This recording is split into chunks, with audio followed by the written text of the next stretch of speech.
Hello, everybody. Scott Golden here with Golden Opportunities Coaching. Welcome to those of you who are new. Welcome back to those of you seasoned veterans of what we do around here. What we do around here is we bring about conversations of a coaching, emotional, and spiritual and psychological nature. We do that as often as we can. We've got over 360 audios for you to check out at this point, and we're going to add to those as we continue to go along here. If you are new, please feel free to reach out for sessions. I do everything from helping people balance their energy to thoughts and trauma recovery and relationship, as well as business and personal life coaching, goal setting, and all those good things. If there's something I can help you with, please feel free to reach out, and you can do that through the About Me section. My website is there, or you can do that on Twitter at PO Perception. Today we're going to talk about pathological liars and some signs that you may be dealing with a pathological liar. Now, first of all, a pathological liar is a person who has a pathology, otherwise known as a pattern, of lying or storytelling or exaggeration. And so there's probably about, 6 or 7 things to look out for with someone like this. Obviously, this is not diagnostic ability, and actually the DSM, or the Diagnostic Model of Mental Health, doesn't even consider pathological lying to be a diagnosable disorder, at least at this point, at the time of this recording. But dealing with a pathological liar can be extremely difficult. I know I was raised by 2 of them. And so the biggest thing with that is that a lot of times they'll tell very odd or grandiose stories. Now, the idea behind the lie is to see 2 things. It's one, to see what a person will buy. A lot of times a pathological liar, especially when they're meeting a new person, they want to find your range. It's kind of like when you're boxing and you are trying to find how close a person needs to be for you to hit them. The same thing kind of goes for the pathological liar. And they're trying to find the range of what you will believe, because if they understand the schematics of what you will believe, then they can tell very extreme stories once in a while, or if you're really gullible, on a regular basis, in order to gain sympathy or attention or whatever their motive is at the time. But usually it's for an ego-based benefit to them as a person. Then the stories themselves will seem extreme, grandiose, and oftentimes things that can't be, that it sounds like a person can't survive. Now, the next thing is the stories will change over time. So you might hear the story 2 or 3 times, because one thing that happens with a person who's a pathological liar is they kind of rehearse their stories again and again.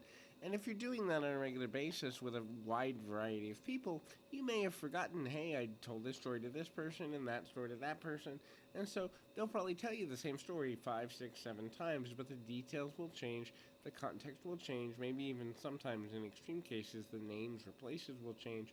And when you begin to see those changes and they don't add up and it doesn't make a lot of sense, then you begin to question the liar. You go, hey, you told me that story before, but it was this way or that way. And they often will become defensive, maybe even argumentative, aggressive, when you question them, as if their character or their ability to tell the truth is being challenged. This is because if you find out that they are a pathological liar and expose them, they lose power, influence, um, you know, you know, credibility. They lose attention. They lose maybe some money if they've got financial deals on the line with people they've lied to. They lose public image. They lose a lot of things. And so, because a pathological liar is most tied to their ego, many times they have trauma unresolved, and the stories they tell are to gain sympathy or to gain attention that they feel they can't get through lesser means. There's a lot of difficulty there. There's always a new spin to the stories too. So a story might be kind of like the old telephone game played by children in the 60s and 70s, where it starts out as Bob had a dog. Bob had a 100-pound dog.